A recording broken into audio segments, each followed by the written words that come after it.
This is A View from the Bunker. Now, here's Derek Gilbert. An update on the FacePeelers of the Amazon. Welcome to A View from the Bunker. I'm Derek Gilbert. Normally, we try not to get into sensational topics. I mean, the Bible's pretty sensational all by itself without having to, add stuff to it. And a lot of what passes for sensational topics elsewhere on the internet, I'm just not interested. But this is one because of the young man who did the investigation and followed up on it, and because he is an honest researcher and investigator, we invited him to come back and give us a follow-up on what a story that broke over the summer, July, August, out of the remote area, a remote area in the Amazon jungles of Peru. It just so happened to be an area where he himself lived for years, learned to speak Spanish amongst the natives who lived in the remote Amazon. Not my calling, but God bless him for doing it, and this gives him a unique insight as to what exactly was going on with these reports in July and August. He is he's a filmmaker, he's an author, researcher. His book, Birthright, The Coming Post-Human Apocalypse and the Usurpation of Adam's Dominion on Planet Earth, highly recommended.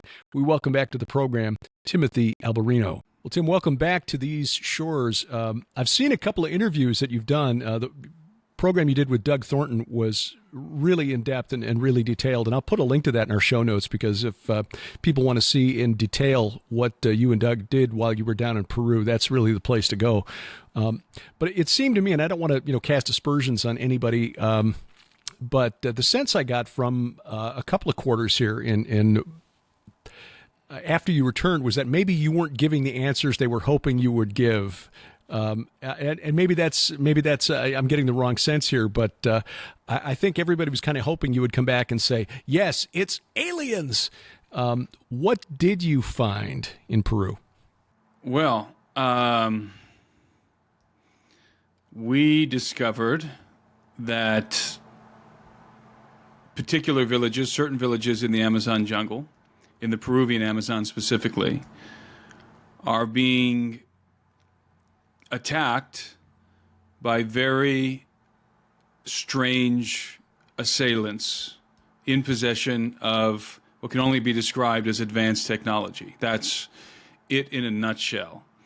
The assailants, in my opinion, are most likely human, although we don't know for sure, but in my opinion, we're most likely talking about a very nefarious group of human beings in possession of unconventional technology. That's it in a nutshell. And that technology, well, to what end?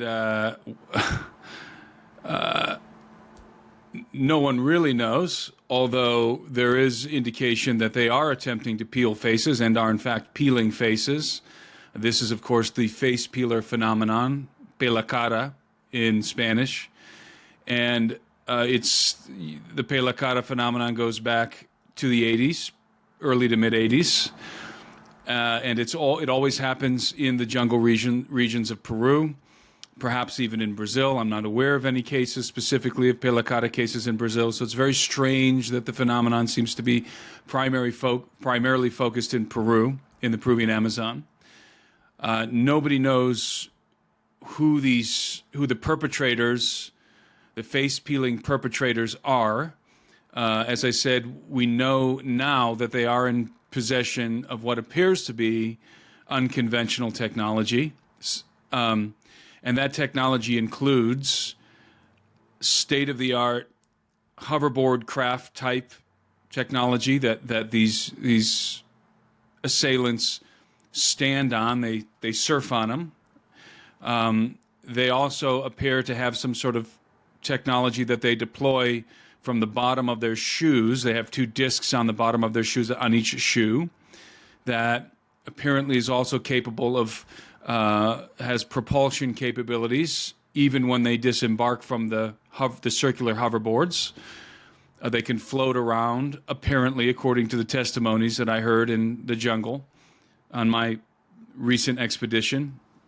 I went, by the way, to the village of San Antonio de Pintuyacu, which is in the district of Alto Nanay.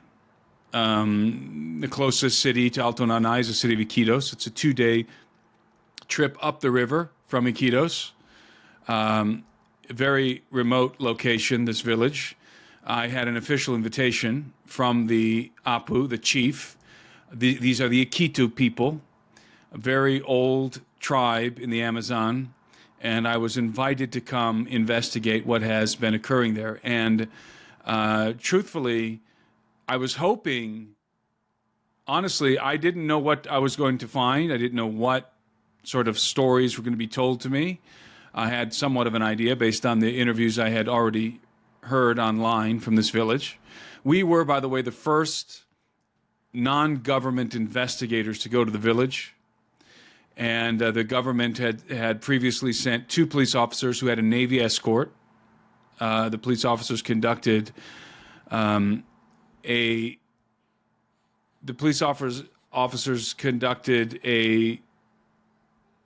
investigation, and a very brief investigation, and concluded that the village was being attacked by river miners equipped with state-of-the-art jetpacks.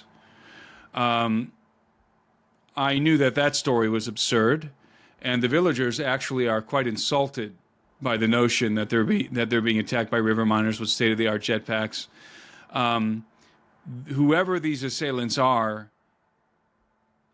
they, as I said, as I've been describing, are in possession of unconventional technology. Not only do they have these circular hovercraft boards, platforms that they fly around on, apparently they also have what we would describe as UFO technology, or advanced aerospace vehicles that are about the size of a small private aircraft or a large helicopter like a Chinook or a Black Hawk helicopter, but they're not shaped like a helicopter at all. They're very strange. The fuselage is somewhat shaped like an acorn, the narrow part being the front, the cockpit, and the wider part being the back, the hind part of the aircraft. And these craft can hover silently above, and have hovered silently above the village, 30 to 40 feet in the air, and they do not have any propulsion systems to speak of, no propellers, no jet engines. They can move away at high rates of speed. One individual told me, this gentleman, who you'll see him in the video if you go to my YouTube channel and watch the video, he actually drew the craft on an acrylic board, and he described an encounter that he had in which he was pulling his nets up at 3 o'clock in the morning. He was on the river on his canoe, on his dugout canoe, pulling his nets up. Suddenly, he said it was like somebody turned the lights on. It was daylight around him, and he saw a reflection of a light in the water. He looks up and he sees 30 feet above him, 30 to 40 feet above him, he sees this craft that I just described, except he says that it was transparent. It had a mesh, he kept saying Maja, it had a mesh body armor, it had a mesh frame, let's say. The fuselage seemed to be made out of some sort of mesh that was transparent. And it was just hovering silently above him. And he described it in great detail. It, as I said, it was shaped like an acorn. It had very stubby protrusions, rounded protrusions in the place of wings that could open up. And when they opened up, they deployed a series of rapidly blinking lights, as if they were scanning. He drew this for me on the acrylic board, as I said. Also, a few other people in the village drew this same craft for me in the dirt. And so this craft was seen by multiple villagers right during the same time period, which was mid-July to the beginning of August, when they were being assaulted by these strange assailants. So not only do we have this unconventional hoverboard technology, and I say unconventional because there's these circular platforms are also completely silent, except for when they accelerate off the ground, at which point they make sort of a compressed air type noise. And usually the assailants would enter, they would begin the incursion into the village by floating over the village or flying over the village on these platforms. And the villagers, normally all they would see is like these circular discs flying around until they train a flashlight on it. And then they would see the silhouette of a guy like this. And these assailants are dressed from head to foot, according to the testimony of the villagers, head to foot in black armored body armor, in black armored bodysuits. And they have helmets on, and their helmets are elongated. They have these strange elongated helmets with almond-shaped, yellow-tinted eye lenses. And they're very large, and they do have backpacks, but the backpacks do not appear to have any kind of propulsion capabilities. Rather, they seem to be, and the villagers even speculated, perhaps batteries. We know, according to the testimony of Talia, the girl there was an attempted abduction on this girl, and they actually they were going to cut her face off, apparently, who I interviewed. Talia said that when they land their platforms, and when they want to take off again, they press a button on their boots, and it activates whatever the technology is and allows them to lift off the ground. So again, we're dealing with unconventional, apparently advanced technology, not just their footwear, not just their body armor, not just the circular platforms, but also the advanced aerospace vehicles that have been seen hovering by multiple villagers. It's interesting they described this acorn-shaped craft, because that was the description of the craft from the very famous Kecksburg UFO incident back in 1965, although there was a lot of noise and light and heat associated with that, sonic boom and lights in the sky and so on. This is a lot stealthier, but it seems similar to the reports of the flying triangles that have been reported by observers for years. It just hovered silently and...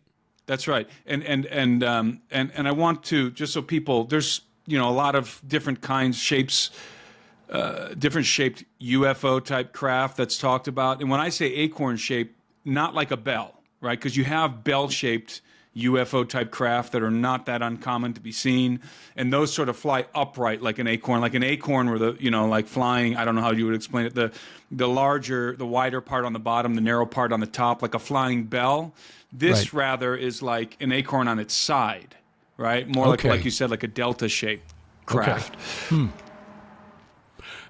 And again, I think the leap of logic that many people are making is because we don't know what it is, it must be extraterrestrial, and that's not necessarily true. I mean, the F-117 Nighthawk was a myth until it appeared in Gulf War I. So the question is, assuming that this is some sort of human technology, what are they after? As you mentioned, the river miners, there's a lot of gold in the Amazon, that part of the Amazon, and so there are a lot of illegal mining operations along the river, but you don't need that kind of high-tech craft to do that kind of work. We know it's not river miners, and we know it's not drug traffickers, and we know that the objective is not to drive anyone off of the land. How do we know these things? Because when we concluded the investigation in San Antonio de Pintuyacu, again, this is a remote village out in the middle of the Amazon, Peruvian Amazon, we spent a day in a city, a jungle city, called Nauta. The population of San Antonio de Pintuyacu, that village, is 200. The population of Nauta, 35,000. Nauta is the only place you can get to by road from Iquitos. The city of Iquitos, which is, again, the main city in this district of Peru, you can only get to Iquitos by river or by airplane. There's no roads that go to it, but there's one place you can get to by road from Iquitos, and that is Nauta. Nauta is a 2-hour drive. It's a paved road, 2-hour drive from Iquitos.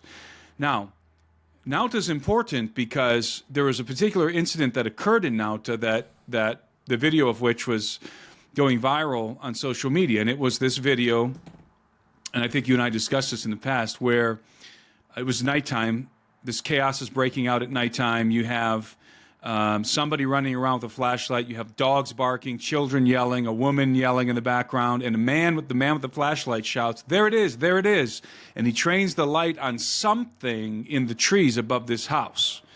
Well, this apparently occurred in Nauta. Now, in the initial reporting, I have to confess that I conflated that incident with the other videos that came out of San Antonio de Pintuyacu, when in fact, those were two different incidents. So when I realized that, I wanted to make sure we went and investigated that incident in Nauta. So again, when we concluded our investigation in San Antonio, we went back down the river, went to Iquitos, got in a car, drove to Nauta, because I wanted to go to that location during the day, just to get a sense of, what it looked like, and get a sense of the distance and so forth of the object that they were seeing in the tree. We were able to find the location, and we spoke with the neighbors who were there. And now I have to confess, I think, even though the neighbors that I spoke with live literally right across the street from this location, from the house where in the video, and you can see this in my video on YouTube, people are confused. Go to my video on YouTube and watch it, the debriefing of the expedition. You'll see what I mean. I put the video in my video. And I talked to the neighbors who live right across the street, and I talked to the neighbors who live in the area. And I think, actually, I was hearing testimony from two different incidents, because apparently it's not uncommon to have UFO activity right in this area in Nauta. And they told me that they saw a disc, basically. They drew it in the sand. And for us, they drew it in the dirt for us in the street, what they saw. And apparently they saw a disc descending over this tree. And this is what initiated the incident that was captured on video.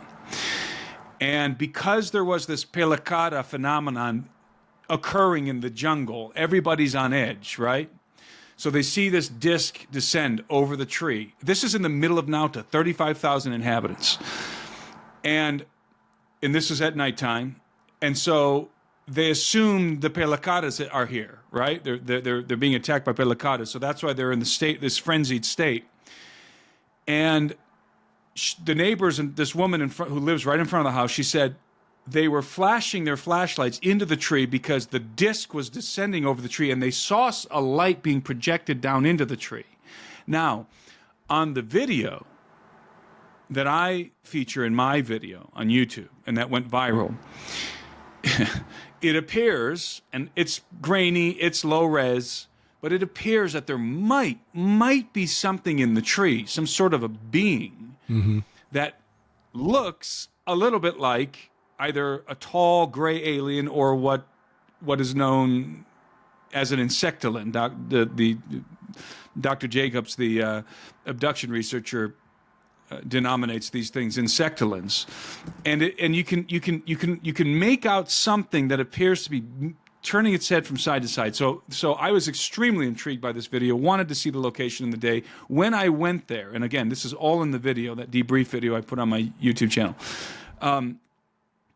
I noticed something right away when we found the location. I noticed something right away. Those trees in the distance, those trees that appear to be right above the house are not actually right above the house, right behind the house. They're actually in the distance.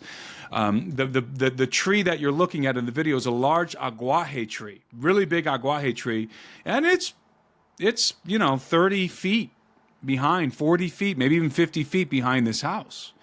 And so, why do I say that? Because if in fact what we're looking at is a being in that tree, based on the size of its head, it would have to be exceedingly large. We're talking about 8 to 9 feet tall, like a big creature, like a gigantic being in that tree. We know that.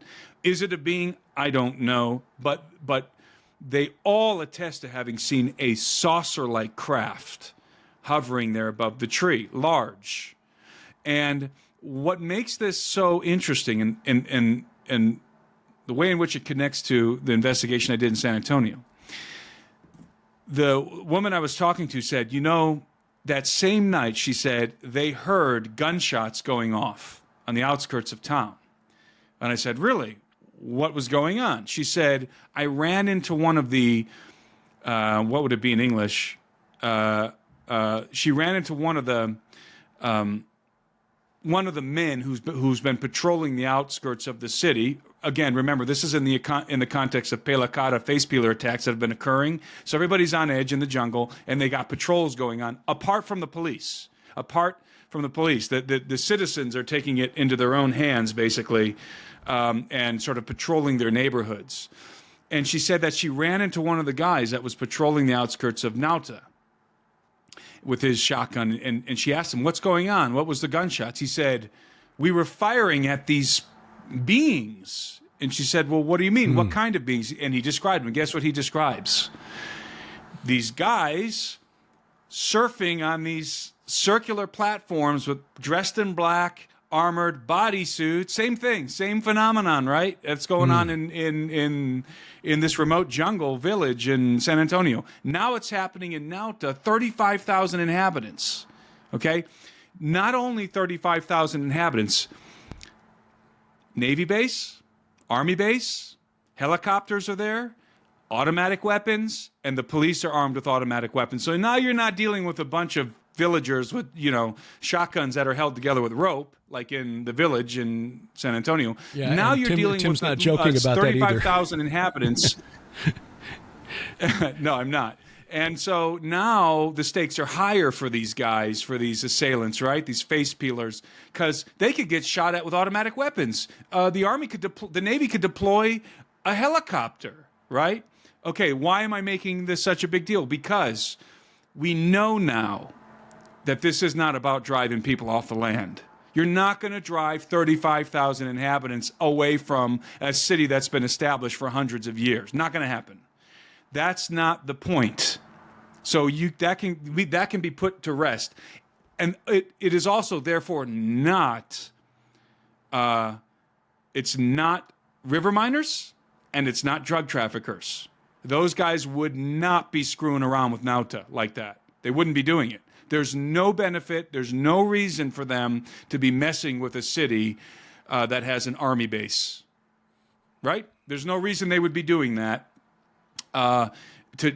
Because they want to drive people away or whatever. Now, what is the objective?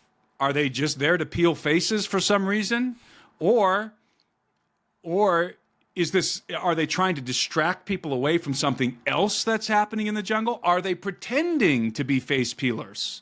Are they just perpetuating the myth in order to provide cover for something else? There's all kinds of, there's all kinds of theories that we can speculate about, but what we know for certain at this point is that these are not river miners and these are not drug traffickers. This is something else. Whoever these guys are, it's very nefarious. It may have to do with human trafficking. It may have to do with organ harvesting. But other than that, we don't know what the heck to make of it.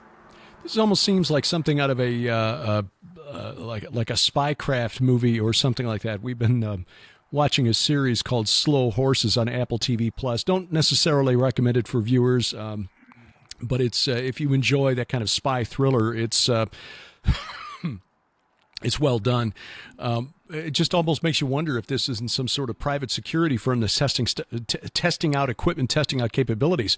But again, it makes you wonder why they would do that in such close proximity to military and well-armed police force.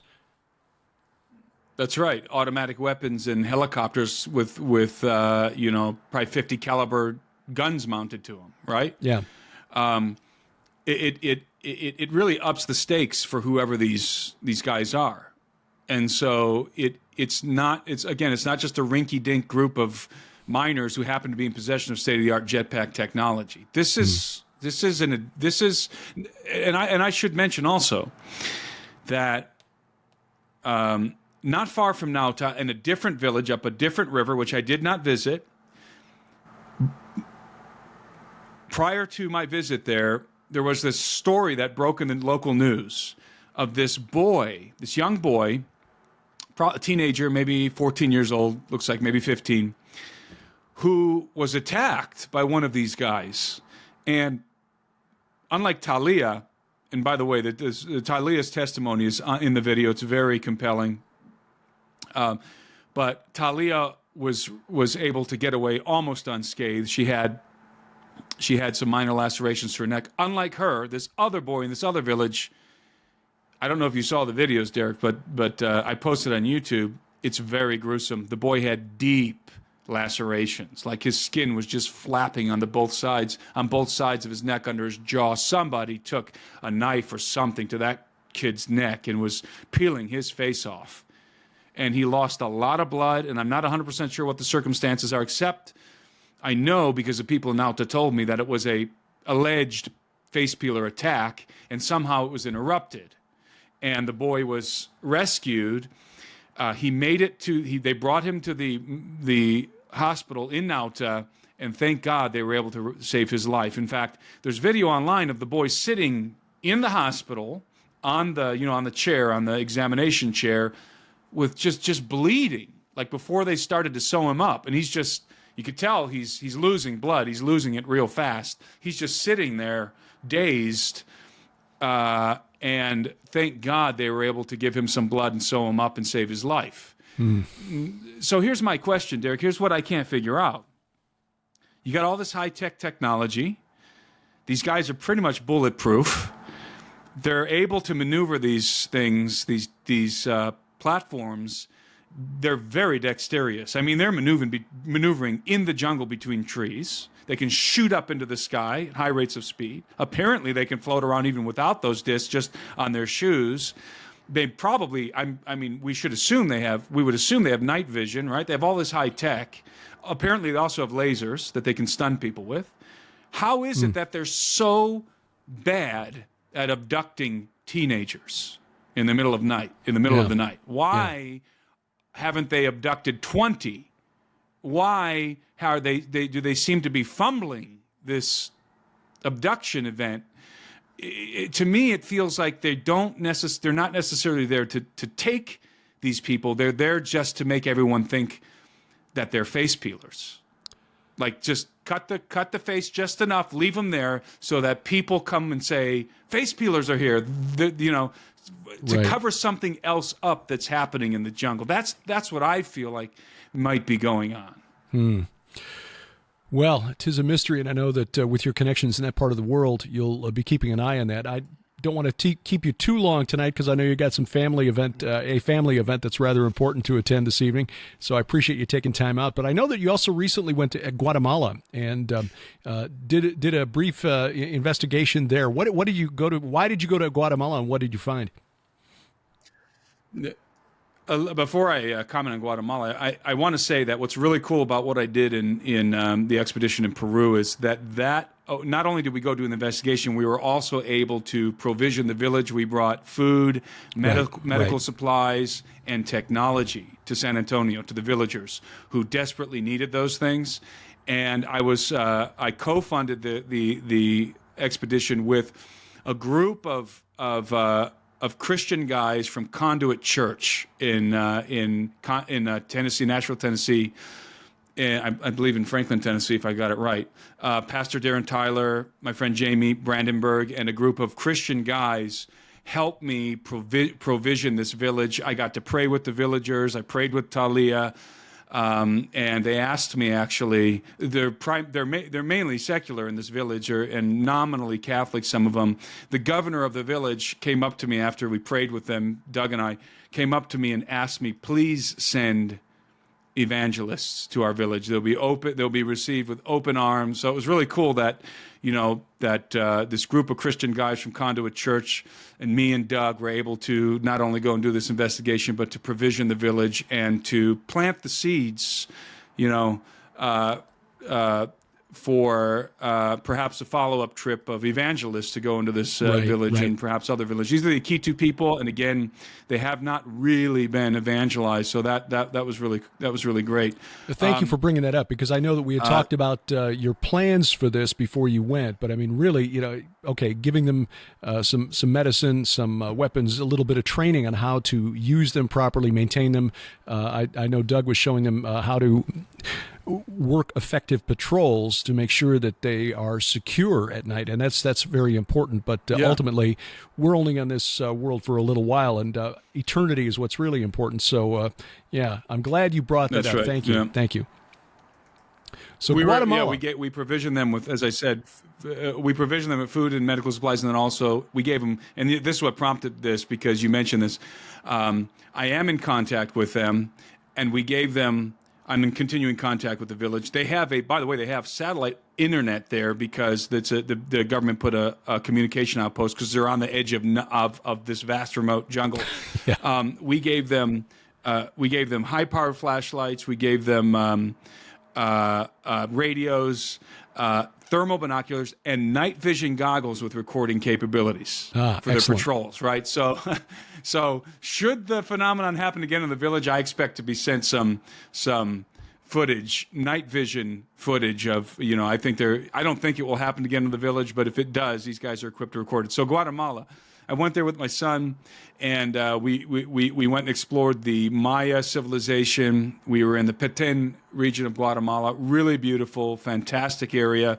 You can climb all over the pyramids there, and it's fascinating. You see the depictions of Kukulkan coming from over the sea, just like Quetzalcoatl of the Aztec, Viracocha of the Inca. You see the same sort of mythological friezes on the side of their pyramids.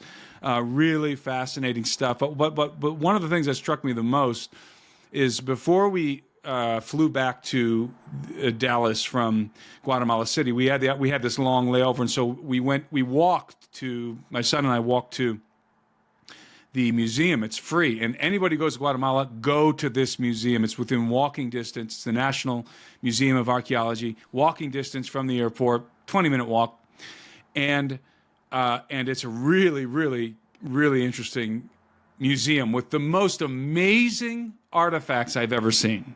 Just the Mayan artifacts are just absolutely fascinating.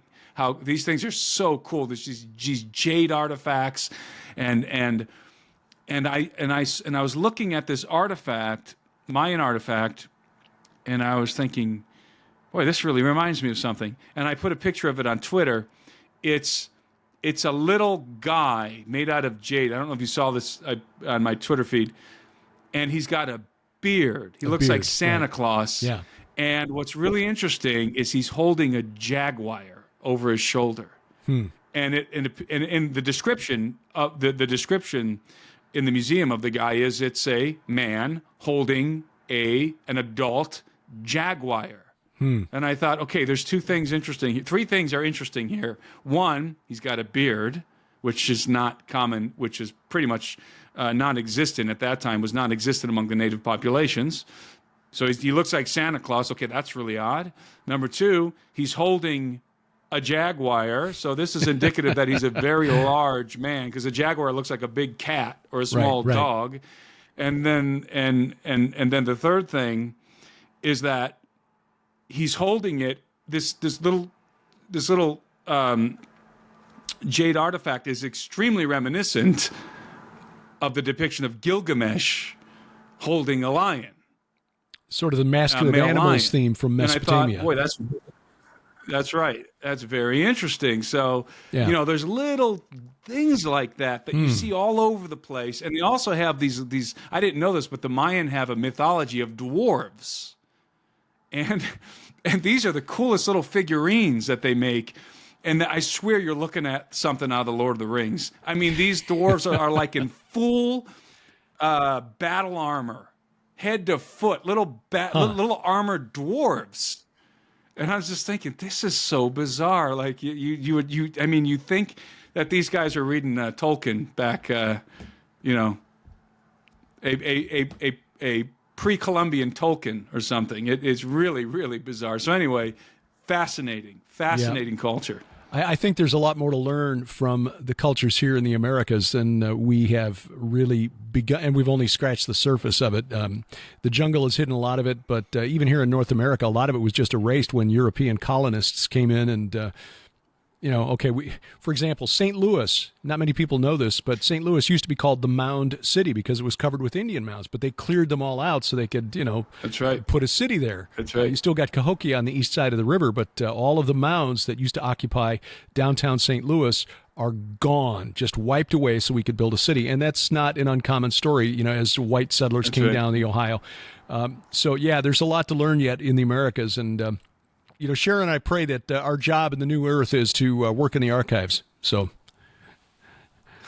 well, speaking of the archives, the Mayan, this is something I learned, I forget how many thousands of how would you say the plural of codex? Codices? Codices.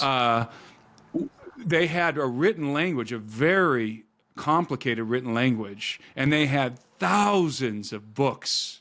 Thousands upon, I can't remember the number, 50,000 or something, and only I think 13 or something remained. The rest of them were burned by the Catholic priests.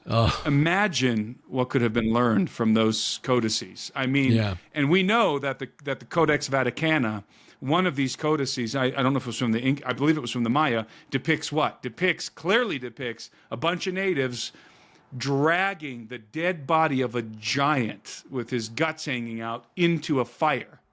That's I think it's part of one of the remaining Mayan codices. And so imagine what was in the rest of those documents. Yeah. Well, a lot of knowledge lost in throughout history. The library at Alexandria, one of the others. One final thing, and that's right. Texted you on this yesterday. Just want to confirm that this is okay, and if this is not, I will edit this out of the the final product. Early November of 2024, November 3rd through 12th are the dates that we've been given by Lipkin Tours for the rescheduled date of our 2024 Israel tour. Just want to reconfirm with you that those dates are going to work for your schedule. Those dates should be fine for my schedule. I don't have anything on the schedule yet that far out, so I think we're good to go.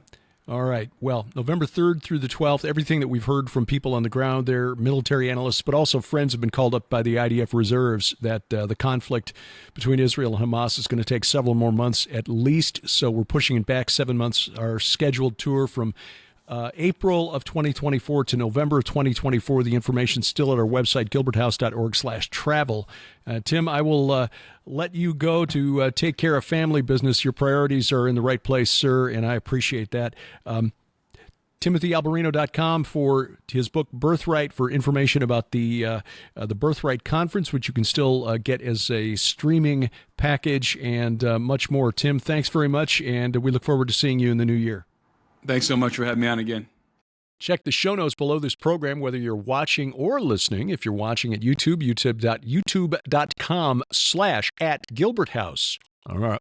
Then please take a moment, subscribe, and then we'll tell you how to prevent us from being canceled in just a moment. And coming up, again, more information on the new dates for the 2024 Israel tour. And apparently, they've discovered a new species of giant theropod. Yes, that's like giant meat-eating dinosaur. Yes, the Tyrannosaurus Rex. Bless their pointy little heads. That's coming up on A View from the Bunker.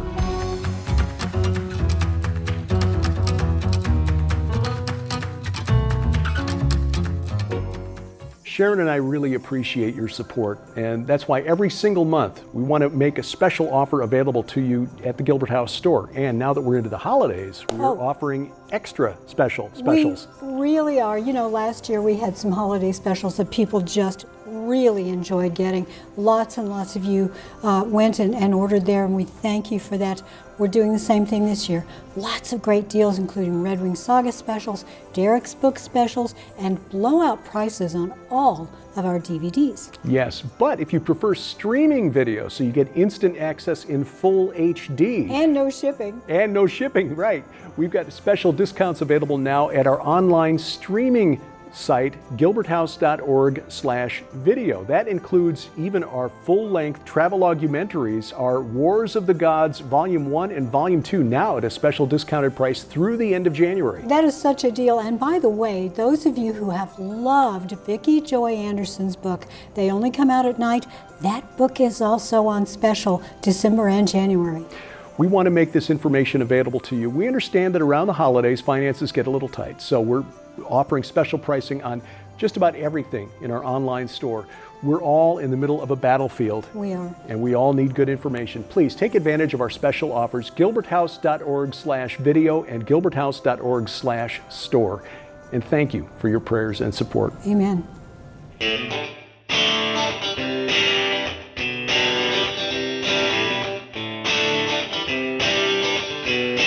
Talking the Walk every Sunday night from the beautiful Missouri Ozarks. This is A View from the Bunker. I'm Derek Gilbert. You'll find us online at VFTB.net. That is our main website. You'll find us also at gilberthouse.org. That's sort of the hub for everything that Sharon and I do online. It's where you'll also find our mobile app, and that's important because that guarantees we never get canceled. You see, it is our app. We will not be canceled from our app. So even if we would inadvertently say something that might violate the terms of service or community standards of a social media site, our app, you'll always find all of our content there. gilberthouse.org/app. You can also find a link at our website, vftb.net.